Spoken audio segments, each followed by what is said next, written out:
Alô, alô, empreendedor do terceiro setor! Seja bem-vindo a mais um podcast do Impacto, uma iniciativa da Fomenta que conta com o apoio do Itaú Social. Eu sou Rodrigo Cavalcante, diretor de Impacto e Aceleração na Fomenta, e estarei aqui conduzindo mais essa conversa para falarmos de gestão e captação de recursos no terceiro setor. Um recado super importante para que o YouTube mostre esse conteúdo para outras pessoas é você deixar um like aqui no vídeo, apertando o joinha e também se inscrever no nosso canal.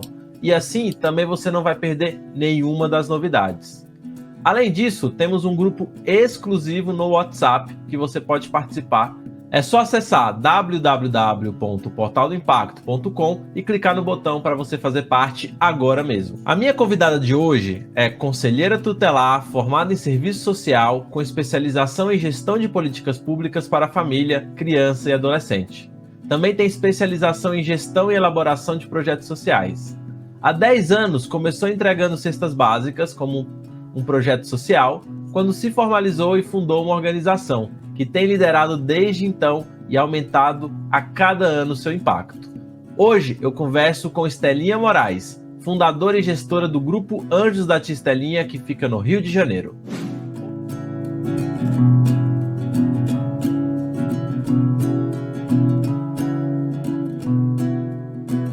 Estelinha, seja muito bem-vinda ao podcast do Impacto. Obrigada pelo convite. Vamos lá.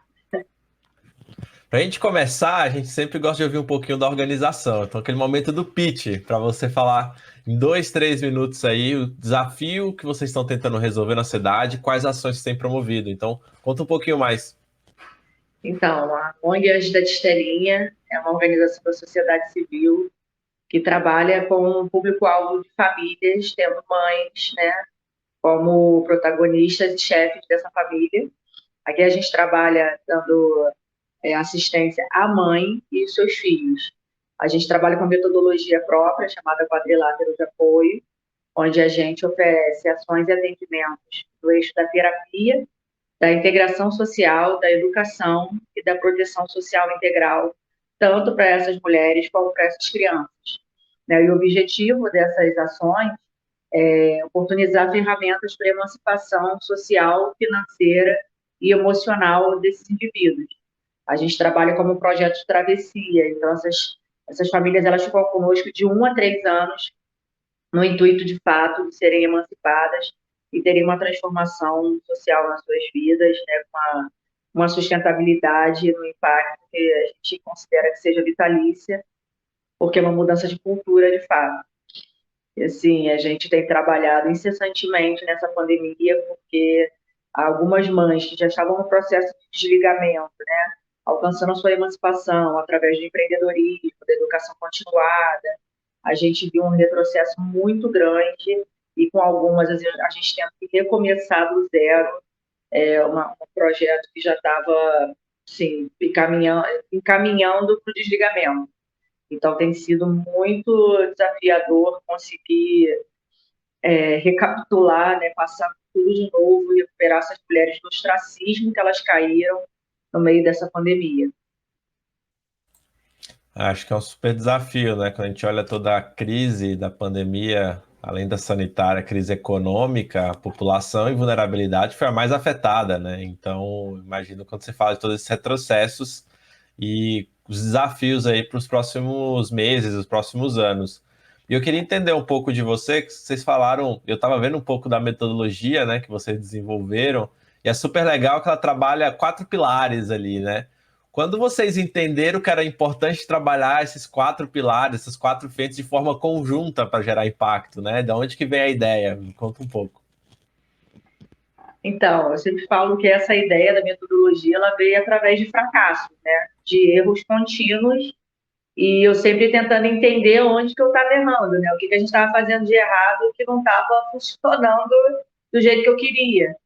E aí a gente atendia, na verdade, inicialmente, no começo da instituição, a gente trabalhava só com criança e adolescente, que é uma forma tradicional de trabalho com ONG, né? Eles trabalham com a criança e adolescente. Sendo que muitas das demandas que essas crianças traziam, eu dizia que quase a totalidade, elas eram oriundas no contexto familiar. né? E aí, quando a gente percebeu, e aí quando a gente fazia, na verdade, um monitoramento de rastreio, que todo ano a gente trazia essas crianças, né, para poder a mãe responder um questionário, a gente entender como estava o contexto familiar, a gente entendia que essas crianças voltavam às todas as demandas. Eu falava, cara, tem alguma coisa errada. E aí, quando a gente conseguiu começar a trabalhar com as mães, aí a gente teve o eureka, a gente resolveu o X da questão, né? A gente, não, é com isso que eu tenho que trabalhar, a mãe tem que vir junto. E aí a gente, na verdade, trabalhava primeiro com a proteção social, né? E com a educação. Só que a gente entendia que, tá, ok, estamos garantindo os direitos, a gente está, né, trabalhando ali baseada, pareando na educação formal. Mas essa criança, ela vinha com transtornos psiquiátricos porque essa criança apanhou a vida inteira. Como não dar o olhar para o emocional, né? Como que eu vou conseguir conduzir uma criança tentando trazer desfazer a defasagem pedagógica sem cuidar do emocional dessa criança, que se treme a cada vez que o pai chega perto, que a mãe chega perto. Então não tinha como, a gente tinha que tratar o emocional. E aí já se transformaram em 3 pilares. Mas aí a gente percebeu também que a partir do momento que essa criança está pronta, essa mãe está pronta, né, ela está na educação continuada, está sendo tratada emocionalmente, a gente está garantindo os direitos dela, né, pelo eixo da proteção social integral. Ela ainda tinha medo de se integrar na sociedade, né? Ela não ocupava espaços, ela acreditava que os meios sociais que eram condizentes com a realidade dela eram só a favela, só os meios onde a favela proporcionava. Ela não conseguia se integrar na sociedade de forma a ocupar espaços de mercado de trabalho. Então, a gente criou o eixo da integração social para que a gente mostrasse para eles que existe a necessidade de ocupar outros espaços, né, de aprender outras culturas. Eu falo para eles que não é um eixo colonialista. Eles têm que entender que o espaço do asfalto, né, entre aspas, é um espaço que eles precisam ocupar também. Então, são outros meios sociais que eles vão transitar e eles precisam entender também como que funciona aqui embaixo. Então, a gente trouxe a integração social e a gente entendeu que aí sim, a gente estava olhando de uma forma sistêmica, né, holística, e a gente estava conseguindo tampar cada buraquinho daquele indivíduo. E preparar para o mundo, né, que é o que a gente faz, né, jogar da favela para o mundo.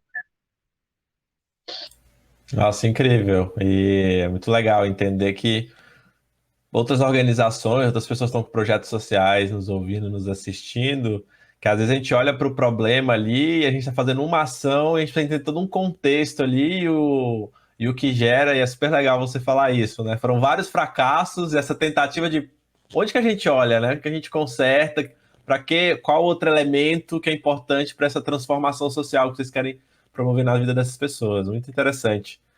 E eu estava vendo no site de vocês, né, um pouquinho da trajetória, da linha do tempo ali, e um ponto ali que vocês colocaram super importante foi o momento da profissionalização, formalização aqui, entre aspas, né? E eu queria que você contasse um pouco como foi esse desafio, né? Passado anos trabalhando de forma informal, e aí eu imagino que captação de recursos é muito mais difícil, né? Porque vão ter editais, vão ter projetos que vão pedir ali uma formalização, né? Uma parceria com uma empresa. E como é que foi essa transição de serem formalizados? Porque muita gente está nos ouvindo aqui também, talvez ainda não tenha um projeto formalizado, né? Ainda é um projeto social. Queria que você comentasse um pouco dessa época de vocês, os desafios ali. Eu acho assim, eu acho que quando a gente é projeto social ainda assim, CNPJ, a gente tem muito aquela pegada do empreendedorismo da favela. Tipo, a gente está se virando, a gente se vira, não vamos deixar a peteca cair, que não vamos fechar. Se vira, pede o pão para um, pede o leite para outro, vai passando um chapéuzinho, né? Só que quando o projeto começa a crescer, assim, eu acho bacana por um lado, porque você encontra estratégias de captação. Você não ganha edital, você não faz um monte de coisa, mas você se torna um estrategista. E isso é bacana, né? Porque te dá resiliência econômica, né? Você sabe para onde ir se der algum problema. Mas quando você começa a tomar um rumo muito grande, é inevitável você se formalizar. Você tem que se formalizar, né? Porque você começa a crescer com usuários, começa a crescer com trabalho. E assim, a gente trabalhar com voluntário é muito bom. Mas se você quer ter um pilar metodológico, você tem que ter profissionais remunerados, né? Para que você tenha continuidade e sustentabilidade do trabalho. Porque o voluntário é aquilo, né? A hora que ele arrumar um emprego, que ele tiver uma carga horária maior, ele vai deixar, não tem jeito, né? Ou então ele vai mudar o horário, que também talvez não seja um horário que te atenda. Então, eu acho que em postos de comando, de tomada de decisão, a gente tem que ter pessoas remuneradas. E eu sempre tive essa cabeça de querer remunerar, e falei, cara, não está dando mais, a gente precisa se formalizar, porque a gente precisa alcançar outros postos de captação, né? Outros ovos na cestinha da galinha. E aí a gente teve que se formalizar para poder correr atrás de editais, de empresas, para poder ganhar mais legitimidade, né? Legitimidade para ser páreo com outras ONGs grandes. Então, foi inevitável, a gente foi empurrada, né? Porque conforme a ONG foi crescendo, as pessoas perguntavam, mas você tem CNPJ? Eu, putz, não tenho. E aí eu estava vendo que eu estava sendo limada de oportunidades, né? E aí a gente foi empurrada, de fato, para se formalizar. E como vocês estão se organizando hoje, né? Então, hoje formalizado, já tem uma estrutura ali, funcionários. Como é que vocês têm? Quais são as áreas? Como é que vocês se dividem aí nas diversas atividades e frentes que vocês atuam?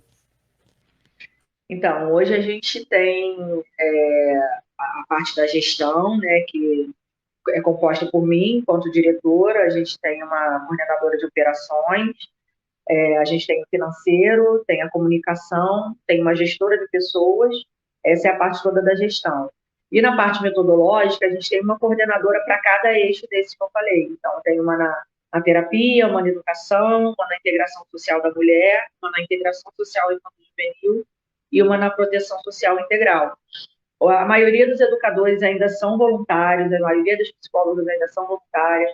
Hoje a gente trabalha com cerca de 50 colaboradores aqui, eu diria que 70%, 80% são voluntários, mas foi o que eu disse, né? Os postos que são de tomada de decisão, que precisam de um trabalho contínuo, como comunicação, financeiro, não tem como, esses precisam ser minimamente remunerados. Eu nem remunero da forma que eu gostaria, né? É uma remuneração baixa ainda, porque eles são prestadores de serviço. Eles estão aqui uma vez na semana, 2 vezes na semana, mas é necessário, porque a gente constrói em cima disso, a gente tem metas, né? Tem resultados para alcançar, eu tenho a liberdade de poder cobrar, e voluntário você tem que ter todo um tato para poder fazer isso, né? A gente tenta integrar mais, fazer um projeto mais de integração, de engajamento, do que para poder começar a cobrar. Então, é toda uma estratégia, né? A gente tem que ser estrategista em tudo, mas é assim, mais ou menos que a gente funciona, né? Eu também acho importante ter a pegada do voluntário, né? Porque eles precisam devolver, né? Você falou, a gente precisa devolver para a sociedade o que a gente conseguiu. Se a gente conseguiu fazer uma faculdade, é nosso dever devolver para a sociedade, né? O nosso dom, o nosso tempo. E eles se sentem super prazerosos, é prazeroso para eles estarem. Então, eu acho importante. Mas esses cargos de tomada de decisão, de gerência, eu acredito que quando é remunerado você consegue ter outro resultado, sabe? O voluntariado é um recurso super importante, né, para as ONGs, OSCs, só que, como você falou, né, acho que a consistência, o engajamento é muito diferente quando você tem alguém sendo remunerado ali, né, até para você manter ali uma qualidade ou um padrão, porque o voluntário tem outros também, outras prioridades, muda de emprego, muda de cidade, e aí você fica de mãos abanando, tentando achar outro, né, então acho que é super legal isso que você traz. Mas também não é descartar, né? Como você falou. Hoje vocês, por exemplo, se não fossem os voluntários, vocês não conseguiriam gerar o tanto de impacto que vocês geram. E Stelinha, queria que você comentasse para mim, né? Super legal você falando sobre o projeto, como ele foi crescendo, vocês formalizaram e hoje estão nessa equipe aí de 50 pessoas, né? De se organizando e dividindo todas essas frentes. Se você olhasse para trás, né, e pudesse falar em cada um desses momentos que você foi passando, sua trajetória também de crescimento como líder, como diretora, o que você falaria, né? Tipo, quais eram os recados que você deixaria para sua trajetória aí nesse período que você crescendo junto com a organização?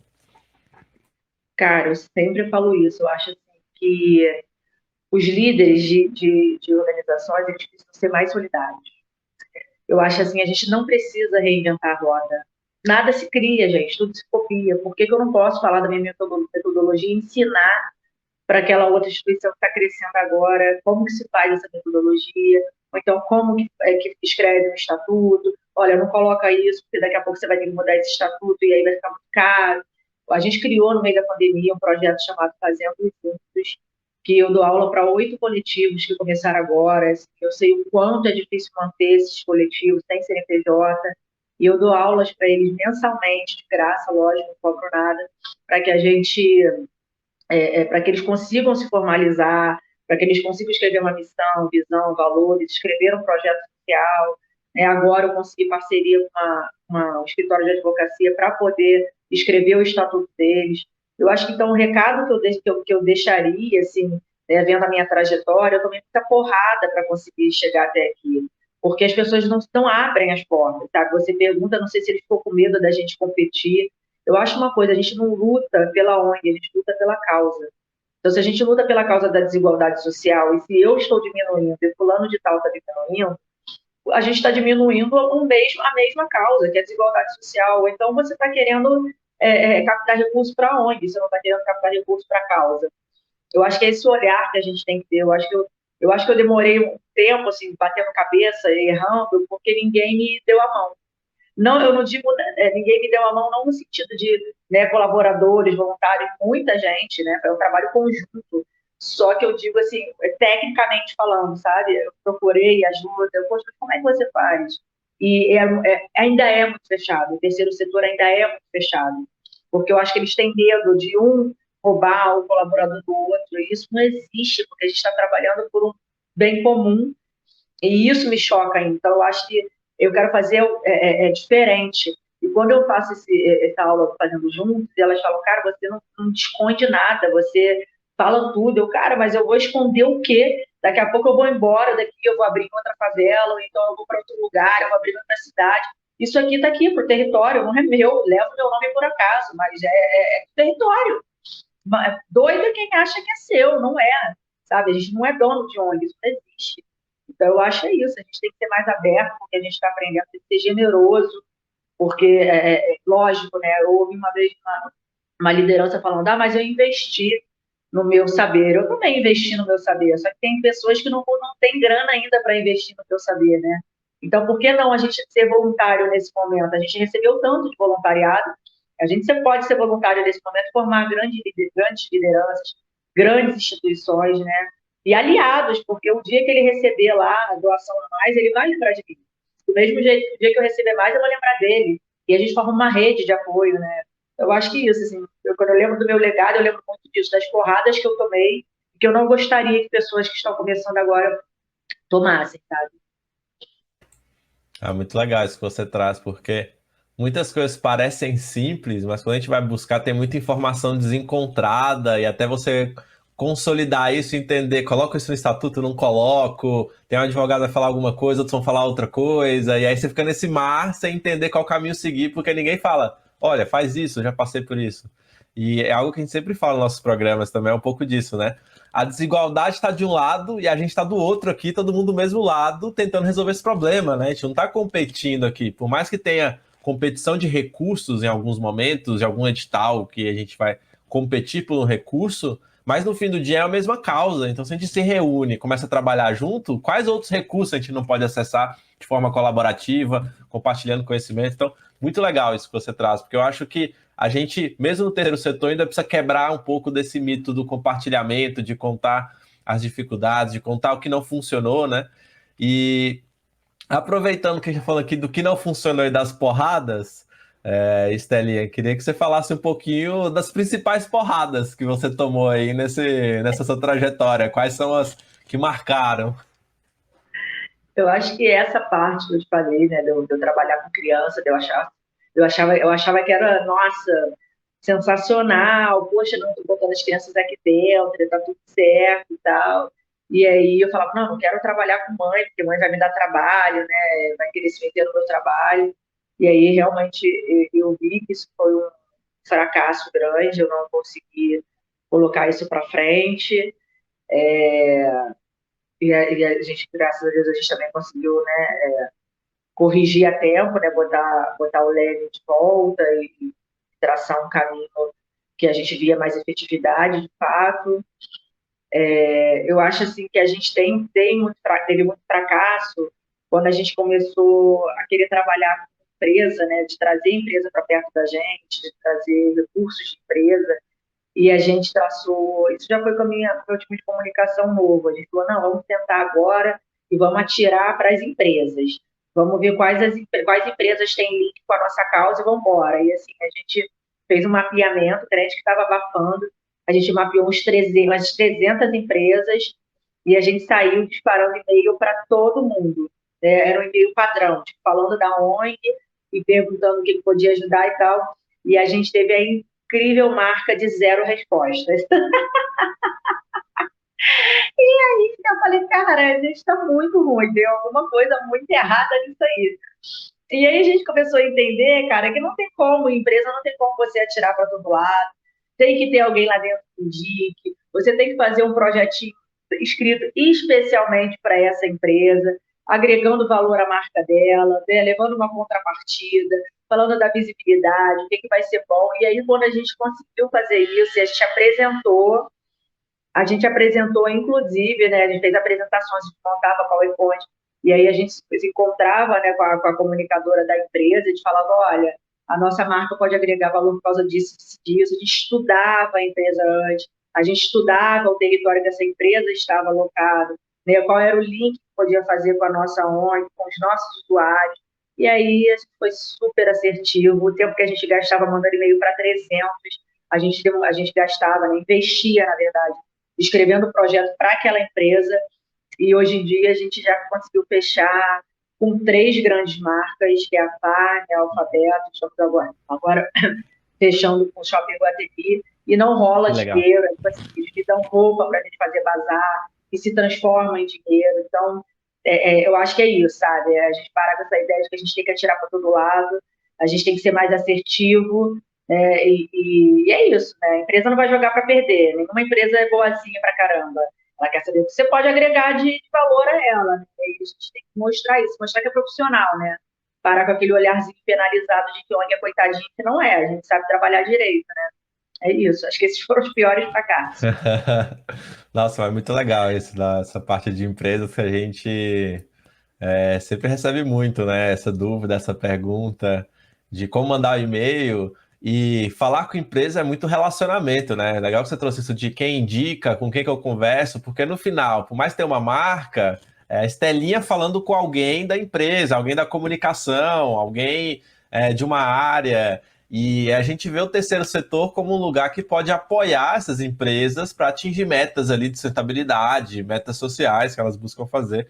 E é legal porque eu compartilho dessa ideia, né? Nenhuma empresa é 100% boazinha, elas têm uma função ali que é gerar lucro, né? Então, como é que eu ajudo ela, ela me ajuda. E aí essa relação ela fica no ganha-ganha.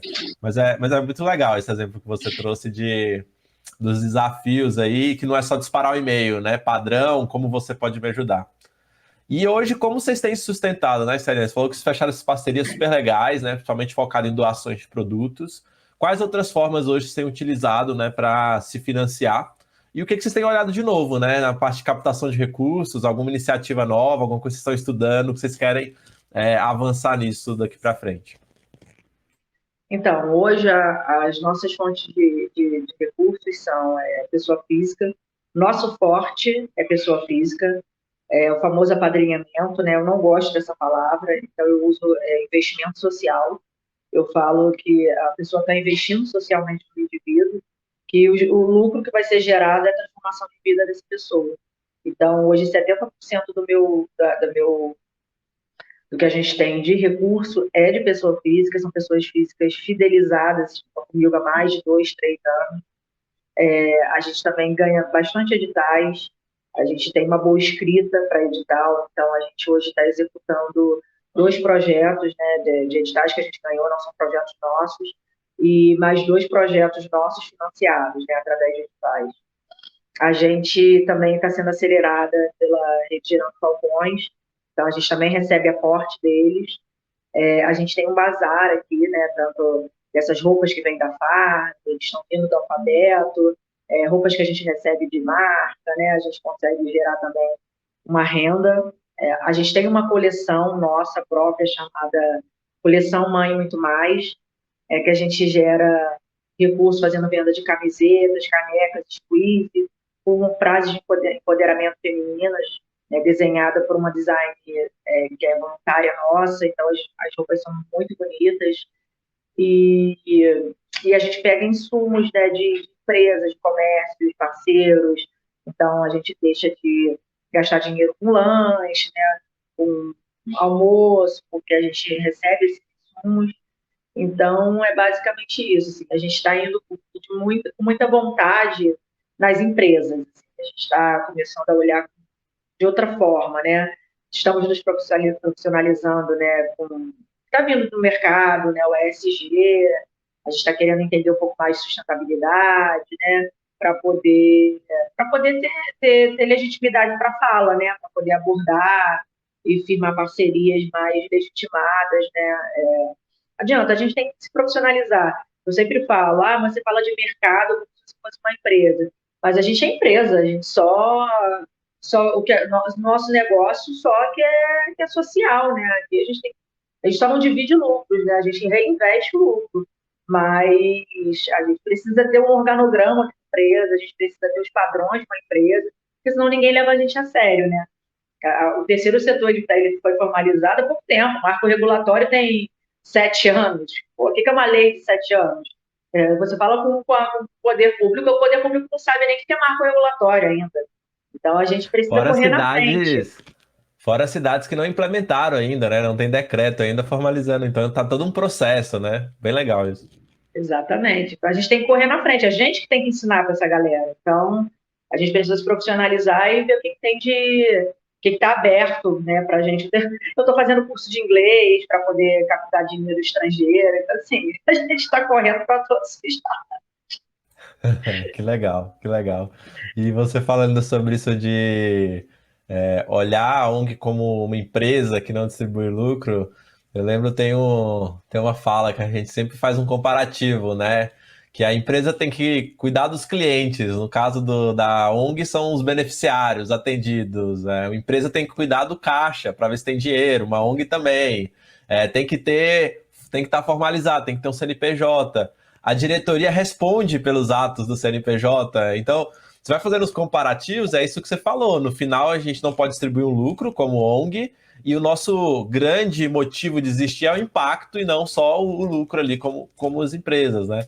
Mas é super legal esse paralelo que a gente começa a olhar, nossa, olha o tanto de coisa parecida. O que as empresas estão fazendo que eu posso fazer? E é legal quando você trouxe isso do todo o movimento ESG, porque tem vários outros termos, metas que as empresas estão colocando. Se a gente não começa a ler e entender o que está rolando, eu não consigo, como você falou, desenhar um projeto. Fala, pô, tem uma área aqui, tem uma ação que essa empresa está olhando. Se eu entendo que isso aqui é importante, eu já chego no projeto, chego no discurso ali para atingir isso, né? Então tá ligado nesses movimentos, essas tendências. A gente está falando de propósito, capitalismo consciente, empresa sistema B, ESG, é todo um movimento que está acontecendo no mundo que o terceiro setor pode apoiar muito bem, né, a iniciativa privada, e que talvez a gente não está olhando ainda como deveria, né? Talvez ainda estamos nos ODS ali, discutindo ainda ODS, que tem outras Não, coisas, outros movimentos vindo, né? e fora que, assim, a empresa não tem, dificilmente a empresa tem uma parte de responsabilidade social que, de fato, ela atue, né? Na verdade, ela quer captar. A empresa não tem tempo para ficar escrevendo projeto social, ou contratando pessoas do terceiro setor que sejam caríssimas. Ela quer o projeto pronto. Olha, deixa eu ver o projeto. Tem tudo a ver com o meu propósito aqui, eu vou fechar com você. Eles não vão sentar para escrever um projeto, fazer um diagnóstico social, um mapeamento territorial. Eles não vão gastar tempo com isso. Quem tem essa expertise somos nós. Então, a gente vai unir a nossa expertise com a grana deles. É o que a gente tem que fazer. A gente vai oferecer o que a gente tem de melhor e o que eles têm para oferecer, que também é a grana que vai unir ao propósito e que vai ser bom para todo mundo. Então, assim, a hora da gente profissionalizar é agora. O mercado está abrindo, está escancarando as portas para o terceiro setor. Quem não olhar isso com um olhar de oportunidade vai ficar para trás, né? Com certeza. Stelia, chegando aqui quase no final, queria saber esse momento aqui que a gente está, digamos, pandemia após pandemia, né? A gente não sabe ainda quando esse pós vai acontecer, ainda muito incerto. E até pela sua atuação apoiando coletivos, conversando com outros líderes de organizações, o que que você vê assim, né, como os próximos meses, anos para o terceiro setor, além desse movimento, quais são alguns desafios que os gestores das ONGs, os líderes de coletivos, de movimentos sociais devem ficar de olho para continuar na atuação, né? Continuar gerando esse impacto? Eu acho assim, eu acho que a pandemia veio não favorecendo, a gente está no meio de uma história muito triste nossa, mas eu acho que ela veio pautando muito que o terceiro setor é protagonista em situações de calamidade pública. Eu escrevi um artigo há pouco tempo falando sobre isso, né? O protagonismo do terceiro setor no combate ao Covid-19. E é isso é histórico, né? No combate a HIV/AIDS, quem esteve lá na frente foi o terceiro setor, na reforma sanitária, quem esteve à frente foi o terceiro setor. Então, a gente já tem isso, historicamente falando, porque quem chega primeiro na população vulnerável é o terceiro setor, porque a gente tem um caminho, a gente tem a legitimidade com o público, né? A gente tem confiança do público, a gente tem rapidez, celeridade em chegar na última casa da favela, então a gente já estava na frente. Né? A gente já tem as estratégias, então antes de chegar ao auxílio emergencial, a gente já tinha distribuído cesta básica para o mundo todo. Antes de chegar às máscaras, a gente já tinha distribuído para o mundo todo. Então, eu acho que o terceiro setor ele precisa trazer a profissionalização para perto, assim, sabe? A gente parar com essa coisa de que, não, mas assistencialismo não é mais para a gente, sabe? A gente, além de se profissionalizar enquanto executor de política pública que nós somos, né, mesmo não sendo legitimado pelo poder público, nós somos executores de políticas públicas, eu acho que a gente precisa ocupar espaços de controle social para poder defender a fala, a voz desse público. Eu acho que isso é o papel do terceiro setor. Não adianta a gente ficar só executando, só no operacional, se a gente que tem a demanda dessas pessoas nas mãos. Então, para parar de serem feitas políticas públicas de gabinete, onde o gestor lá de cima da sala com ar-condicionado, ele fala, não, eu acho que esse território precisa agora de um projeto de gravidez na adolescência. Mas ninguém foi escutar esse território para saber como que está o índice de gravidez entre as adolescentes. Então, quando o terceiro setor ele vem em espaços de controle social, né, como assembleias de conselho, espaços de pré-conferência, audiência pública, e ele traz, de fato, os dados fidedignos daquele território, ele colabora com uma agenda, para a formação de uma agenda fidedigna, que a gente sabe que vai chegar lá na ponta, que vai atender a demanda daquele território. Então, eu acho que muito mais do que a gente só executar, ficar no operacional, a gente tem que estar no tático e no estratégico. A gente precisa ser ouvido, né? A gente precisa ser legitimado. E a gente só vai ser ouvido, a gente só vai ser legitimado quando a gente se profissionalizar. Não adianta a gente chegar no espaço de controle social e precisar falar, não falar lé concreto. A gente precisa entender do que a gente está falando. E isso só vem através de estudo de lei, de políticas públicas, de planos nacionais, estaduais, municipais. A gente tem que saber do que a gente está falando. A gente cruza o saber com o empírico, né? E aí sim eu acho que a nossa voz é legitimada. Então, eu acho que tem muito disso, né? O terceiro setor ainda está muito no operacional. A gente tem que começar a caminhar para o tático e estratégico, porque aí sim a gente começa a mudar de forma exponencial as demandas dos nossos territórios.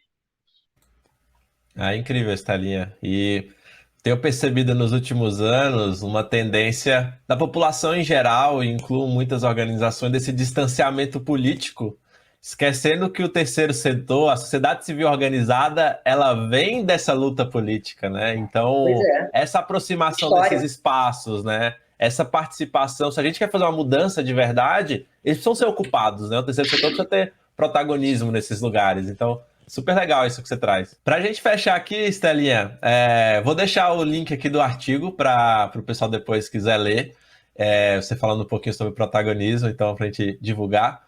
E algum recado final, alguma indicação para quem está nos ouvindo aqui para a gente fechar o nosso episódio? Então, meu recado é para que vocês não desistam, né? Continuem na luta. O território de vocês precisa de vocês. Eu acredito que nenhum trabalho social é pequeno. Se a gente está impactando 10 pessoas e você parar de trabalhar, são menos 10 pessoas impactadas. Então, lógico, o mercado pede que sejam sempre muitas pessoas. Os editais perguntam, lógico, a primeira coisa que eles perguntam é quantas pessoas você vai impactar diretamente ou indiretamente. Mas eu acho que a essência do seu trabalho você não pode perder. Você pode encontrar estratégias para atender esse financiador e, ao mesmo tempo, trabalhar com a sua essência. Então, faça o que você acredita, continue trabalhando, não perca a fé, o foco, que o território precisa de você. Então, cabeça erguida e pé na porta e vamos embora captar para diminuir essa desigualdade social. Demais. Telinha, muito obrigado mesmo pela sua participação. Agradeço aí seu tempo e por poder compartilhar essas histórias, as porradas e também as vitórias. Eu que agradeço o espaço, parabéns pela iniciativa e espero que só cresça, trazendo mais profissionalização e mais informação para essa galera do terceiro setor. Hoje eu conversei com a Estelinha, do Grupo Anjos da Tia Estelinha, e falamos sobre vários pontos legais, sobre a gestão de uma organização, sobre o processo de formalização deles. Mas um dos pontos mais legais que chamou minha atenção foi sobre como a organização foi construída a partir de testes e erros. Esse medo que nós temos às vezes de errar, ele é super importante para que a gente valide e teste novas abordagens para gerar impacto. As dicas que eu deixo hoje são dos artigos que saíram no Portal do Impacto em junho, no mês do orgulho LGBTQI+. Você pode conferir um artigo em parceria com o Think Eva, com o título Diversidade, Equidade e Inclusão no Terceiro Setor. E também conhecer 11 ONGs que trabalham para e com pessoas LGBTQI+. Produzido pela nossa equipe do Portal do Impacto. Não deixe de conferir esses e outros artigos acessando www.portaldoimpacto.com. Eu fico por aqui, um forte abraço e até o próximo episódio do Podcast do Impacto.